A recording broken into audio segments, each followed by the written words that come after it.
હાય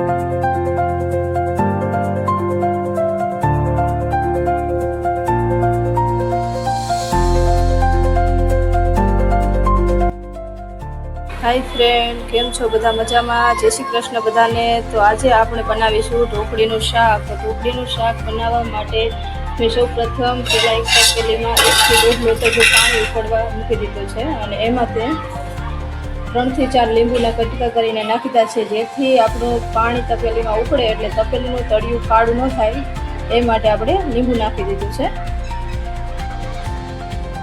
હવે આમાં આપણે આ વાટકીના માપ પ્રમાણે 1 વાટકી લોટ લઈ અને ચાળી વાળ્યો છે. એમાં આપણે 1 પાવડું મોરણ નાખ્યું તેલનું, થોડી હળદર નાખી, સ્વાદ મુજબ મીઠું નાખ્યું, અડધી ચમચી ધાણા જીરું નાખી દીધું છે અને એમાં આપણે કોરો મસાલો નથી નાખવાનો. મેં લસણવાળું મરચું લઈ લીધું છે. તો લસણવાળું મરચું નાખવાથી ઢોકળી તમને વાફેલી પણ ખાવામાં મજા આવશે. તો આપણે થોડું મરચું ઉમેરી દઈએ. હવે મેં એમાં લાલ મરચું થોડું લસણવાળું ઉમેરી દીધું છે. હવે આપણે આ બધું મિક્સ કરી લઈશું અને લોટને સારી રીતે બધું મિક્સ કરી અને પાણીથી આપણે એનું બેટર બનાવી લઈશું.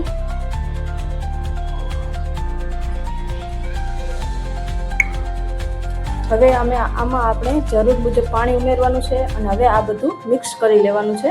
મિક્સ થઈ જાય એટલે હું તમને બતાવું. તો આપણા ઢોકળી માટે ચણાના લોટનું બેટર કમ્પ્લીટ થઈ ગયું છે. મેં સરખી રીતે ફેટી લીધું છે. હવે આપણે આને બાફવા મૂકવાનું છે. તો આમાં તમે લસણવાળા મસાલા મરચાંની જગ્યાએ કોરો મસાલો પણ નાખી શકો છો. તો હવે આપણે આને બાફી લઈશું અને આ ઢોકળી તમે ઢોકળિયાની અંદર પણ બાફી શકો છો, પણ આપણે આ દેશી રીતથી બાફવામાં ઢોકળી એકદમ ખાવામાં ટેસ્ટી અને સ્વાદિષ્ટ બને છે. તો આપણે હવે એને બાફવા મૂકી દઈશું. તો તમે જોઈ શકો છો. તો એની માથે મેં આ ડીશ લઈ લીધી છે અને આ ડીશ આપણે ઢાંકી દઈશું. આની ઉપર તમે બીજું કંઈ પણ ઢાંકી શકો છો.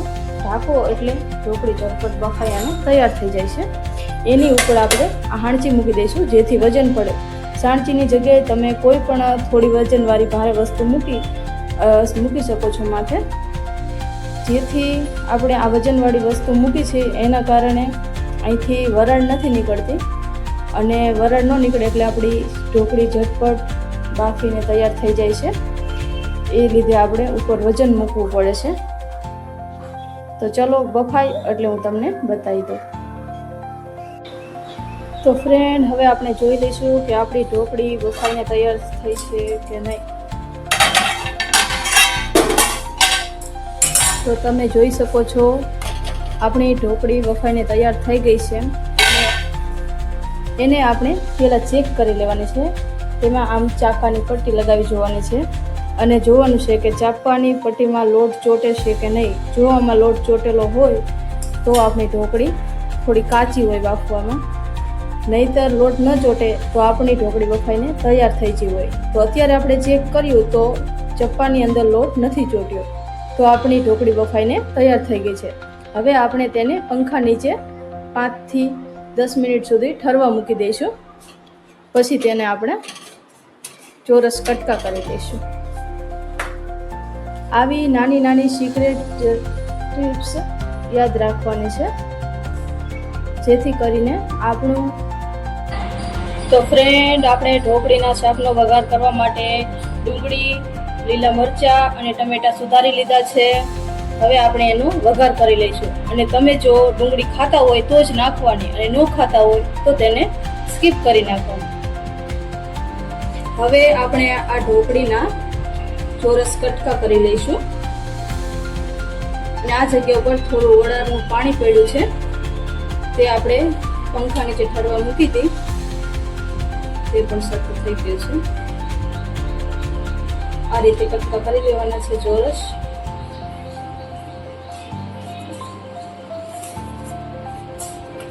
હવે તેને આપણે ઉખાડી લઈશું. તો ફ્રેન્ડ, આપણે ફાઇનલ ઢોકળીના ચોસલા કરી લીધા છે. હવે આપણે એનો વઘાર કરીશું.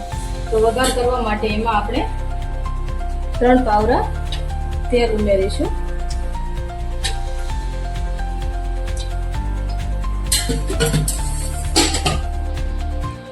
તો ફ્રેન્ડ, આ ઢોકળી તમે બાળકોના નાસ્તા માટે પણ બનાવી શકો છો અને બાળકોને ખાવામાં એકદમ સ્વાદિષ્ટ અને હેલ્ધી છે, તો તમે બાળકોને નાસ્તામાં પણ આપી શકો છો. તો ફાઇનલી આપણું તેલ ગરમ થઈ ગયું છે, ગેસની ફ્લેમ મીડિયમ કરી નાખી છે. હવે આપણે એમાં વઘાર કરવા માટે અડધી ચમચી રાઈ નાખીશું. હવે એમાં આપણે અડધી ચમચી જીરું નાખી દીધું છે, અડધી ચમચી હિંગનો વઘાર કરી લીધો છે અને ટમેટા, મરચાં અને ડુંગળીનો વઘાર કરી લીધો છે. હવે આપણે એને સરખી રીતે હલાવી દઈશું. ડુંગળી અને ટમેટાને થોડી વાર પાકવા દઈશું. એમાં આપણે થોડું મીઠું ઉમેરી દઈશું. મીઠું નાખવાથી ટમેટા એકદમ સોફ્ટ થઈ જાય છે અને ઝટપટ પાકી જાય છે વઘાર. ગેસની ફ્લેમ થોડી વધારી દેવાની છે અને થોડી વાર ડીશ ઢાંકી દેશું. તો આપણે આ વઘારને 2 મિનિટ સુધી પકવી લીધો હતો. 2 મિનિટ થઈ ગઈ છે, વઘાર પાકીને કમ્પ્લીટ થઈ ગયો છે. તો હવે તેમાં આપણે થોડું લસણવાળું મરચું ઉમેરી દઈશું. લસણવાળું મરચું કોઈ પણ શાકમાં ઉમેરવાથી શાક સ્વાદમાં એકદમ ટેસ્ટી બને છે. અને તમે લસણવાળું મરચું ન ખાતા હોય તો તમે કોરો મસાલો પણ ઉમેરી શકો છો. હવે તેમાં આપણે અડધાની અડધી ચમચી હળદર ઉમેરી દઈશું. હવે સરખી રીતે મિક્સ કરી દઈશું. તો આપણો વઘાર કમ્પ્લીટ થઈ ગયો છે. તો તમે જોઈ શકો છો તેલ આપણે ઉપર આવી ગયું છે. હવે આપણે એમાં થોડું પાણી ઉમેરી લઈશું.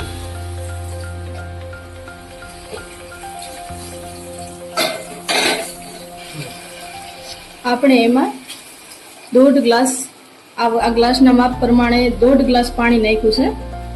અને તમારે જો થોડું વધારે રસાવાળું કરવું હોય તો તમે 2 ગ્લાસ ઉમેરી શકો છો.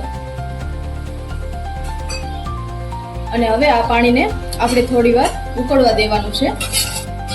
પછી આપણે અંદર ઢોકળી ઉમેરી દઈશું. તો એને 4 મિનિટ સુધી આપણે ઉકળવા દઈશું. તો 4 મિનિટ થઈ ગઈ છે ફ્રેન્ડ. પાણી આપણું ઉકળીને તૈયાર થઈ ગયું છે. હવે આપણે એમાં ઢોકળી ઉમેરી દઈશું. ગેસની ફ્લેમ મેં મધ્યમ કરી નાખી છે.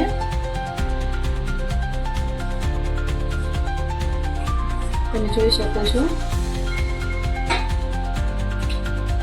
હવે આપણે મિક્સ કરી લઈશું. થોડી વાર સુધી એને પાકવા દઈશું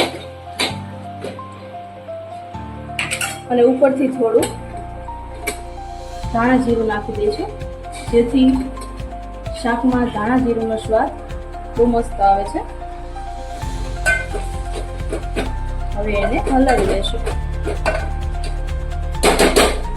હવે આપણે એને 2 મિનિટ સુધી પાકવા દઈશું.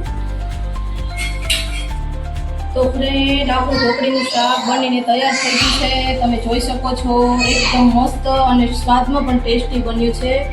તો આવા જ રેસીપીના અવનવા વિડીયો જોવા માટે મારી ચેનલને લાઈક, શેર અને સબસ્ક્રાઇબ કરવાનું ભૂલતા નહીં. આવજો. જય માતાજી. બાય.